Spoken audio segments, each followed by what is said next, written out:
Welcome back to the Tip of the Ice-Burgh podcast, brought to you as always by the Hockey Podcast Network. We are getting geared up for the start of the regular season for the Pittsburgh Penguins, less than 10 days away now. And to help us get geared up, we're bringing on a Pittsburgh Penguins writer for NHL.com. Welcome onto the show, Wes Crosby. How you doing, Wes? Pretty good. How are you guys doing? Oh, we're doing good. It's a busy day for me, but we're doing good and getting through it. And Brlansky, how are you doing? Oh, I'm doing really good. Thank you for asking. Yes. I didn't have to deal with traffic as much as Horwat has on the way to this interview, but I mean, hey, that's the perks of not having to work on a day you have an interview. Yeah, well, it happens. But before we even get into Penguin talk, Wes, I wanted to ask you. You covered the Pirates a little bit this season. What are your thoughts on the closing of another 100 loss Bucco season? I covered the game last night, which is when they clinched the 100 losses. Quite a game. They were down 7-0 into the second inning, and then another 9-0. So actually, it made it a pretty easy night for me because straight from the get-go, I was pretty much assuming that they weren't going to come back and beat the Cubs. It kind of is what it is. The talent's in the minors right now, so I understand that it's difficult to tell Pirate fans to be patient at this point, but that's kind of what it is. If you really want the team to turn around, it's going to be a few years. I do think next year they'll take a small step. You'll see some exciting guys probably in the big leagues at some point. A guy, Roansy Contreras, made his MLB debut the other day. That's really exciting. They have O'Neal Cruz down there. So there are names to look forward to that will be in the big leagues somewhat soon. But you're really not going to see the fruits of that until maybe 2 years from now. They'll take a bigger step, get back to that 500 mark. And then the year after that is when you can really say if this is really working or not. The good news is, well, they have a plan, which is better than the last few years of the previous regime, which I think was just kind of holding on to what was 2013 to 2015 as long as possible outside of getting rid of McCutcheon, getting rid of Cole.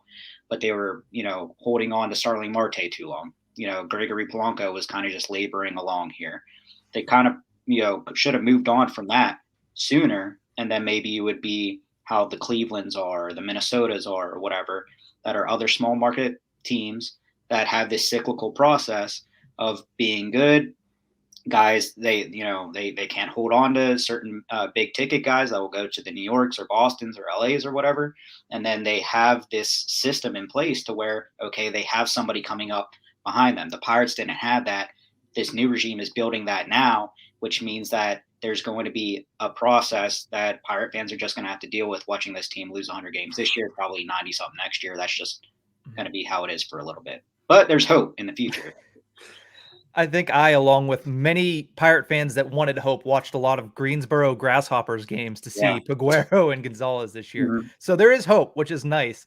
But, I mean, conversely, you look at the Penguins prospect system, not quite as deep. So that's where I kind of want to lead off when it comes to Penguins talk. I mean, if history tells us anything, it tells us that the Penguins this year, the main team, is going to deal with injuries. I mean, we already have Crosby out. We already have Malkin out to start the season. But to you, which young players do you think are going to get called up at one point or other this season, whether it's because of injury or just based on merit? Well, I think that P.O. Joseph is a big guy that's trying to make the club now. I think for me, at least, he's the most exciting prospect that they have. Obviously, you got to look up here last year, but he started camp skating next to Chris Letang. That wasn't any indication that that's where he was going to be. I think it's kind of funny when camp starts and you see these lines or pairs the first few days. And I get it because, I mean, I wrote a training camp buzz about how Radim Zohorna could be the Malkin replacement until, Jeff Carter gets bumped down once Sid comes back. And, that was just a thing that they were looking at the first few days. Now it's pretty obvious that that's going to be Evan Rodriguez. Well, same type of deal. You see P.O. Joseph next to Chris Letang. It's like, oh, well, what can they do here? At the end of the day, it's going to be Brian Dumoulin and Chris Letang, but it's nice to see, a young guy like Joseph who skated throughout the offseason with Letang get a look there with a guy that's, as good as Chris Letang is. I think he's looked pretty good. He is in the second group of training camp right now, which is kind of an indication that he's on the fringe of being an NHLer or not. Group 1 is kind of just, you look at it and you're like, well, that's the NHL roster. Other than that, I think Legare has looked good. I think he's actually looked better than Poulin at this point. But those are two exciting guys, that maybe you could, get a look at this year. Outside of that, it's kind of difficult when you actually look at Penguins prospects because, like you said, the way that, Rutherford did business and everything kind of made the cupboard bare. And so, there's sometimes, because I'm mostly focusing on the NHL roster, where a guy will pop up and I'll be like, oh yeah, you're around. And so, the bigger names are what I'm looking forward to. The guys like a Joseph, the guys like a Legare, the guys like a Poulin. We'll see if any of those. I would assume that Joseph at some point is going to, whether he makes the NHL roster out of camp or not, I expect him to get a real good look here because he's just too talented, in my opinion. The other two, I would just like to see get a look in the roster because I think that, they're probably a bit more talented than what the Penguins might have on the fourth line or anything like that. So do Poulin and Legare have like a real shot of making this team? And if they do, is it out of camp or is there a little bit of a waiting period there? If one does make it out of camp, I would expect it to be Legare, but I don't think either one of them is going to. They're also in that group too. So unless something happens, it's pretty like Mike Sullivan called it obvious. That's the word that he used when you look at the two teams. He said it's obvious what it is. Now, he did say that there's opportunity for those teams to change. Now, do I expect those teams to change all that much? Not really, because you look at it and you say, okay, well, this is what I would expect the Pittsburgh Penguins lineup to look like, just based off of the names and everything when you look at Group 1 and you look at the lines coming out of Group 1. When you look at Group 2, it's a whole lot of guys that are going to be, out of here first thing coming and going to be right down to Wilkes-Barre or what have you. And so that's a pretty good indication. I think that like Zohorna has a decent shot of actually making the squad out of camp just because he might be in that group too because he was sick. And that's something that Sullivan even said, that his undisclosed illness that had nothing to do with COVID might have been the reason why he was in that group too once they went to two groups, because they want to kind of work him back in as he recovers from his illness and get his strength back. But outside of that, you kind of look at everybody else and you're like, okay, well, probably to start, those are the guys that you're not going to be seeing up in Pittsburgh. But, a few months go by, and with the bad injury luck that the Penguins have, there's always plenty of opportunity for guys to come up and try to make a name. Like when Zohorna popped up last year, all of a sudden you have this big body that gets you 4 points. Well, you got to see what a guy like that can give you. And I think that, prospects that are as highly touted as Poulin or Legare can have that shot too, and maybe even go further with it. Now, when I think about opportunity, especially with Crosby and Malkin being out, and that's causing some players that, yes, get a lineup spot that normally wouldn't get a lineup spot out of camp. But I also see that as an opportunity for a guy like Jake Guentzel to kind of step out of that reliance that people think he has on star centers to be able to produce. How important is the start of the season for him being without Sid or Gino at the center position? I mean, I think it's important to an extent. I mean, if you're a first line wing, you're going to be playing with a big time center if you're on any decent team. So, I mean, what do you want him to do? You want him to play on the third line or fourth line to prove that he can play without Sid or Gino? I mean, that's not going to happen. But what I will say is that it's not easy to play just as well with Sid and Gino. There's been plenty of guys who have come and gone that played really well with one or couldn't play really well with, while playing really well with the other. Jake Guentzel just plays well regardless. I think he'll play really well next to Jeff Carter. He's a legitimate, I think he doesn't get enough respect, in my opinion.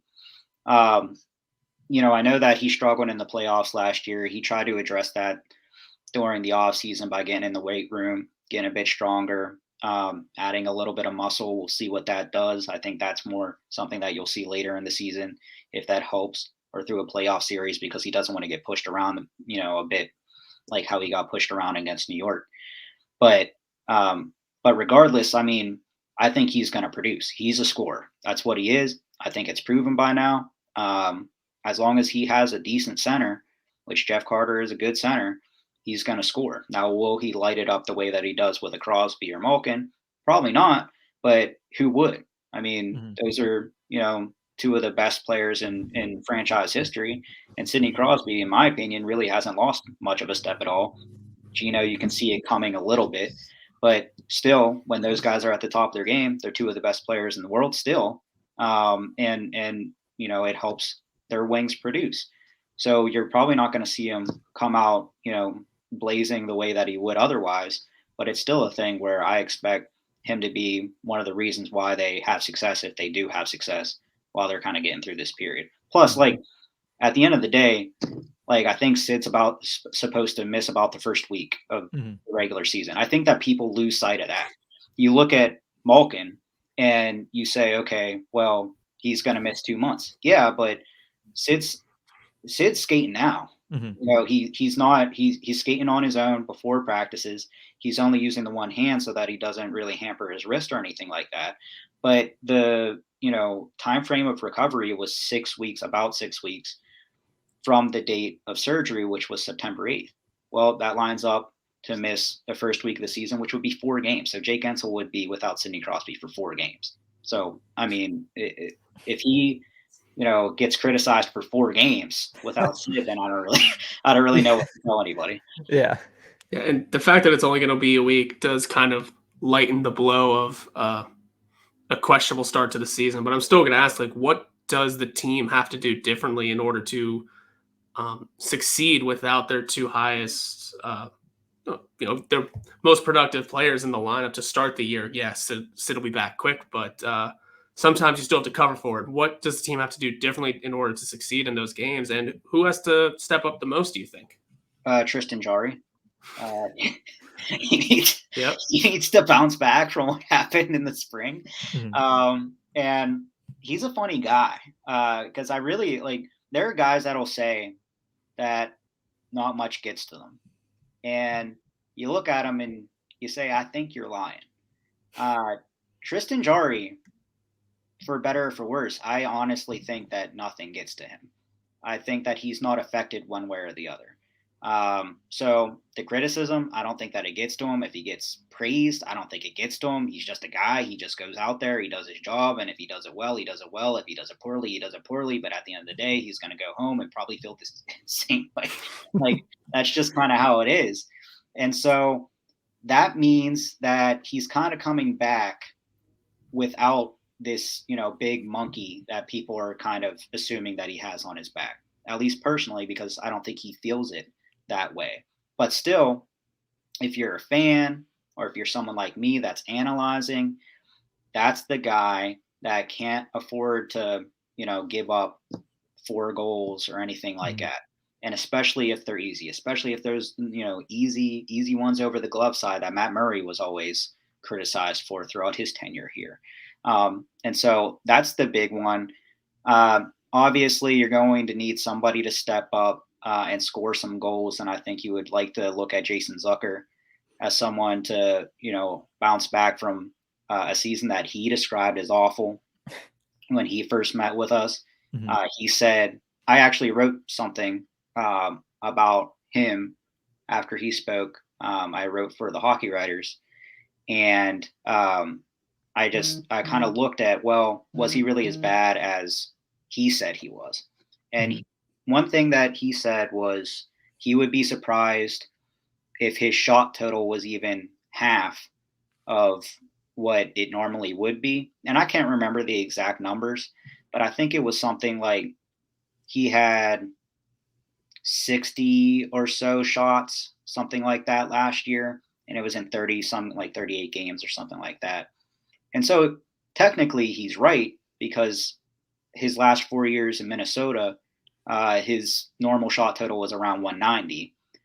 But that comes with a grain of salt because it was a shortened season last year. He only played 38 games. But if you extrapolate that over 82 games, he would still have only had 140 some shots. So that's 50 less than he normally would have when he was with Minnesota last. And so he's a guy, he said he's not a playmaker. He's not going to go out there and, I think someone like Phil Kessel was actually underrated when it came to his playmaking. Well, Jason Zucker is a guy that he shoots. If he's doing well, he shoots. He has to shoot. And I think he knows that. I think he's going to try to be more aggressive this year. And if he's not, then that's a big concern because he said it himself. And there's nothing else that, he could do if he's sitting there and he's basically admitting that this is something that he has to do. And then ultimately he still doesn't do it. Then there's a block there. And so if they're going to score, I think that you're going to need someone like him to step up. If they're going to hang in games, they're going to need Tristan Jarry to be decent on the back end. And with Jarry, what have you seen from him so far in training camp? I know that we didn't get to see very much of him in that first preseason game against the Columbus Blue Jackets, just simply because there weren't a lot of shots that were in on them. I mean, only 9 total. But what have you seen in practices and what have you seen around training camp from Tristan Jarry so far? He looks fine. There's not really anything one way or the other that I would say, oh, he's still feeling the effects of last year, or, oh man, look at him.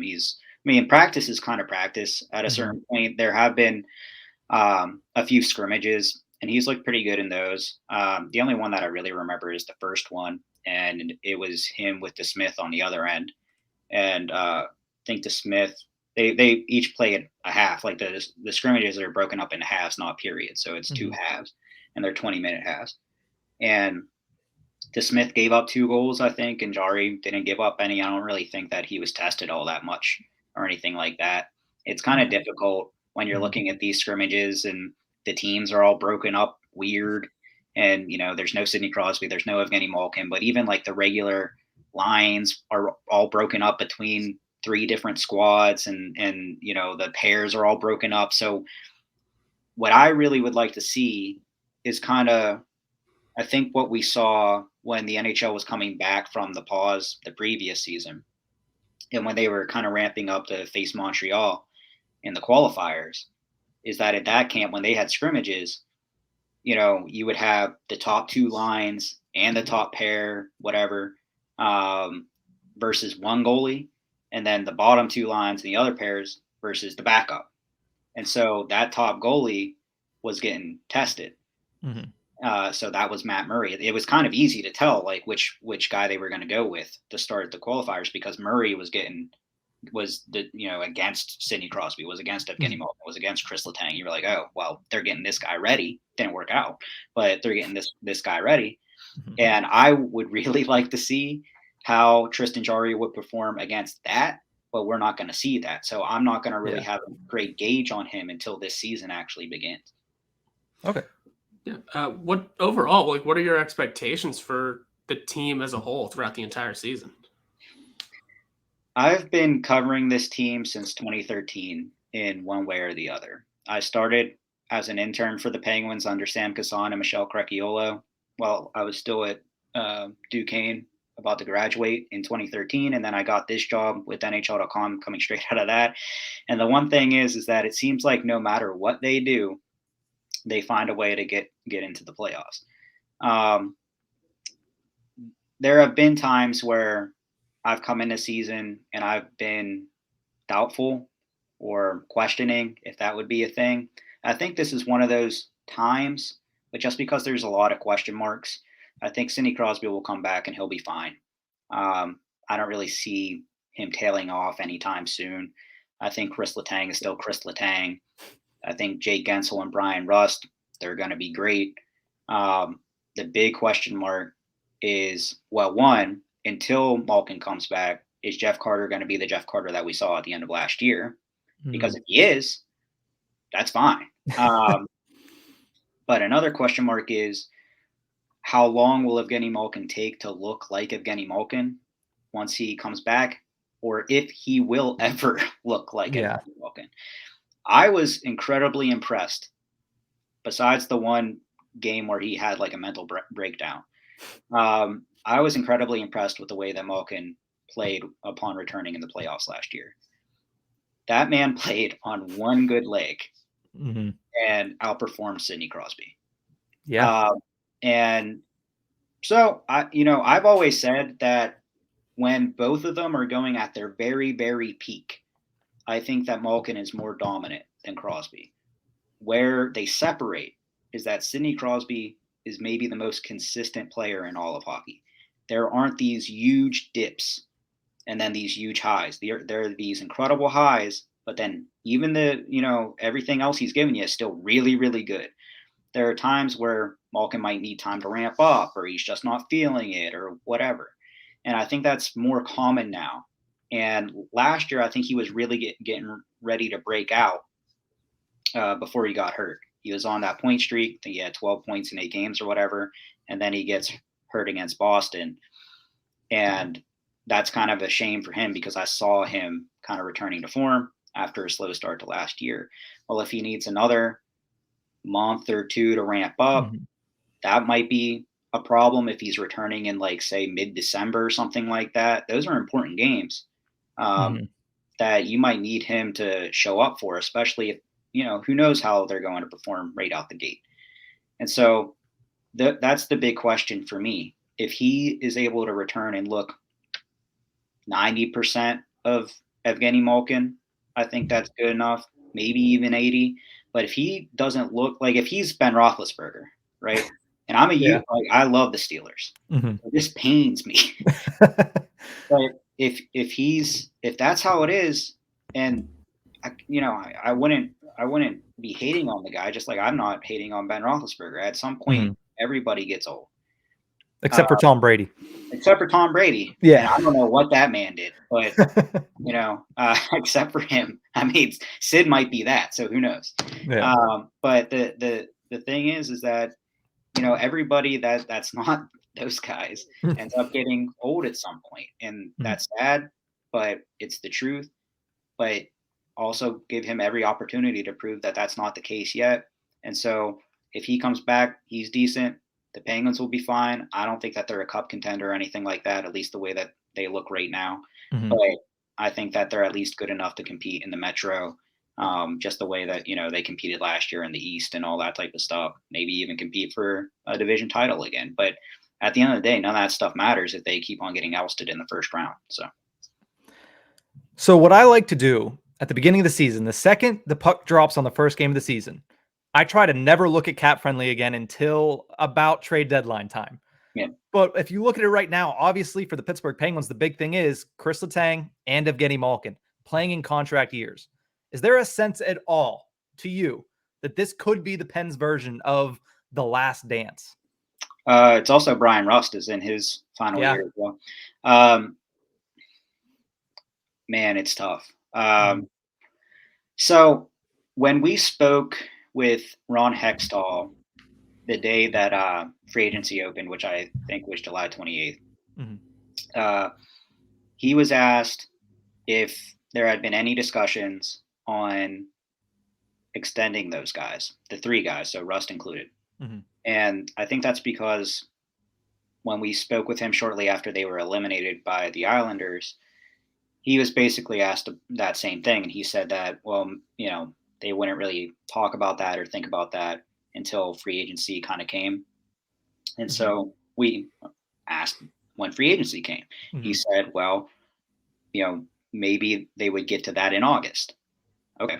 So we get to training camp and we meet with him. He gives us the update on Malkin that he's going to be out the 2 months at least.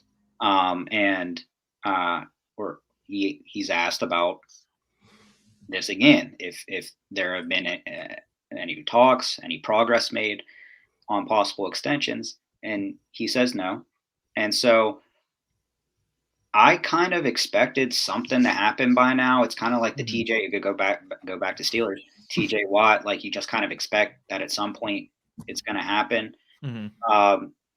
It's kind of hard for me to imagine that a Brian Rust won't be here. It's kind of hard for me to believe that a Chris Letang won't be here, because while he gets a lot of criticism, and rightfully so in some cases, he's also kind of like Crosby in a way that he takes such good care of himself. Where you look at him and you're like, oh, he's still pretty much, he's 34, but he's still kind of the same guy. He puts up numbers.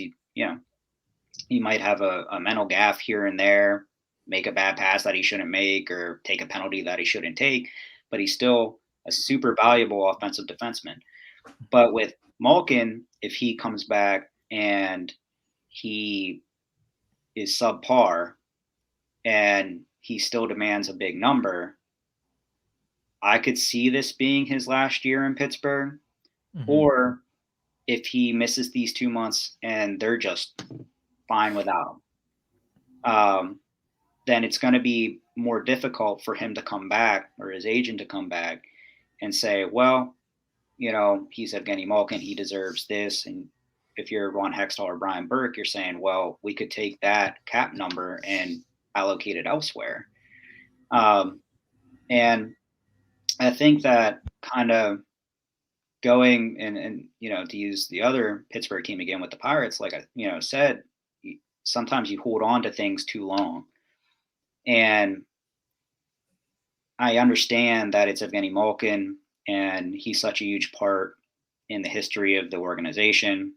I think, again, he doesn't really get enough credit for what he's done here. I think he's more important than people act like he is just because Sid's been around. I think that they're 1A and 1B. There's not 1 and 2, in my opinion.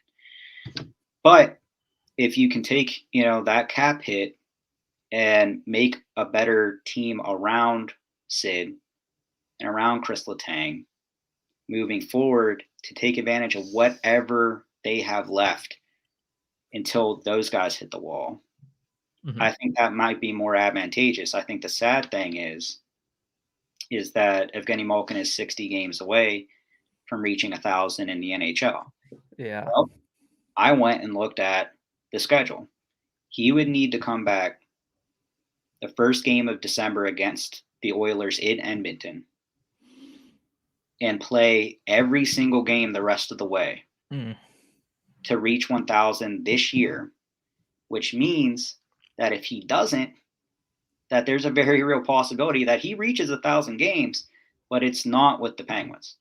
Oh. And that would be, as a guy that just covers the team, not a fan of the team or anything like that, to me, that's still kind of sad just to think about, because it shouldn't be that way. This guy shouldn't have a great moment like that. Still a great moment no matter where he gets to 1,000 games at, but it's not the same as, when Sid got it and there was this big thing and Mario's there and they're all, and Sid and Gino and Letang are crying and there's this whole thing. That's a great moment. And if you have it elsewhere, it'll be great. He's going to have probably Sid on a Jumbotron saying, man, I love you and all that type of stuff. But it's not the same as hanging out with your best friends on the ice and saying, man, look at what we've done. So I think that would be a shame, but it's a very real possibility that this could be Evgeny Malkin's last year, but he has an opportunity to go out there and perform well this year and make sure that it isn't. So that answer was a hell of a reality check for, I want to say, a lot of Penguin fans out there. That was a perfect answer for that whole thing. But to close out this little interview, how excited are you, your colleagues, and the players themselves to be back in the room and have in-person interviews again? It may be different still, but just how excited are you guys for the in-person interaction between everyone? It's definitely nice. We're not back in the room yet, so the way that they have it set up is that they have a backdrop right outside of the room when the guys come off the ice. PR brings them over to us, but we can at least speak with them, maybe joke with them a little bit before or after we actually get the interview. It's more personable. Even, like Mike Sullivan isn't a coach that is like, he's not like how Dan Bylsma was, where Dan Bylsma would kind of joke with you quite a bit.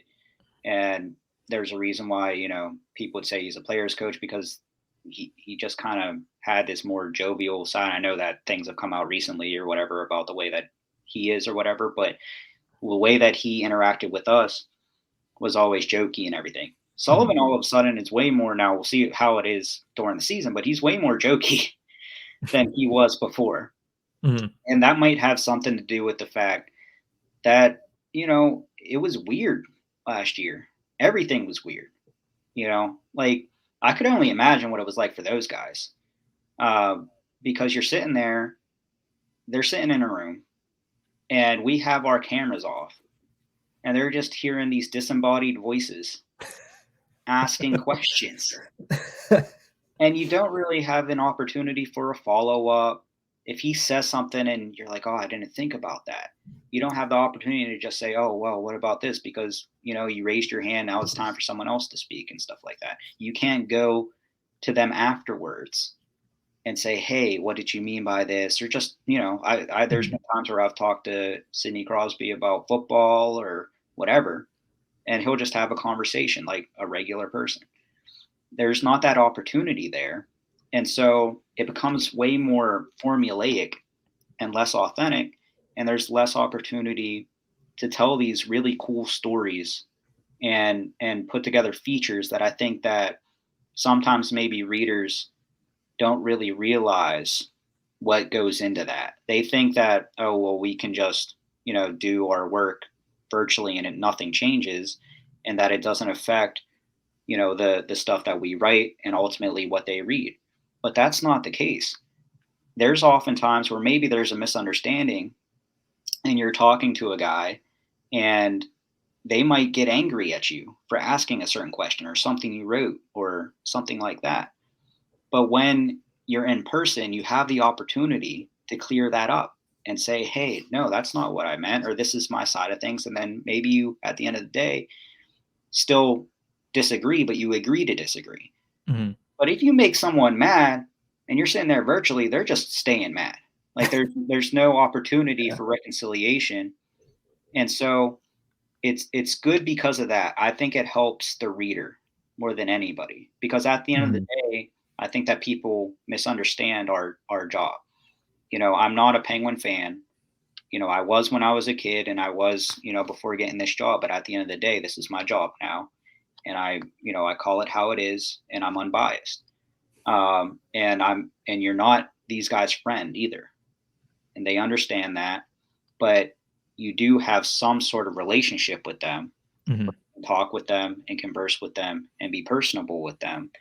And you get to know them a little bit, not completely. You never get to know them completely. I know of these guys. I would never say that, I really know these guys, but I at least have some insight that will help when I am telling their story and telling it to people that never really get to run into these people unless they're signing an autograph or something like that. But when things are all on the computer, I mean, anybody can talk to these guys on the computer if they really wanted to and get the same stuff out of them. You're just asking generic questions, and that's just kind of how it is. So I am glad that, and we'll see if we get back into the room. I hope that we do. But even to just be able to speak at a backdrop is way better than being able to talk to them on WebEx or Zoom. Mm-hmm. And I don't think some people understand the fact that there's some players that last year you might have covered for the entire season or half a season, like Jeff Carter and Mark Freeman, and never actually met in person. So I think a lot of people are excited to see what comes out now that the media actually gets to talk to these guys and get to see them in person. And I'm, for one, I'm very excited for it. But Wes, thank you so much for joining us. I know we ran a little bit over, but we appreciate all the time that you've given us. Let all of our listeners know where they can find you on social media and anything you have coming up for NHL.com.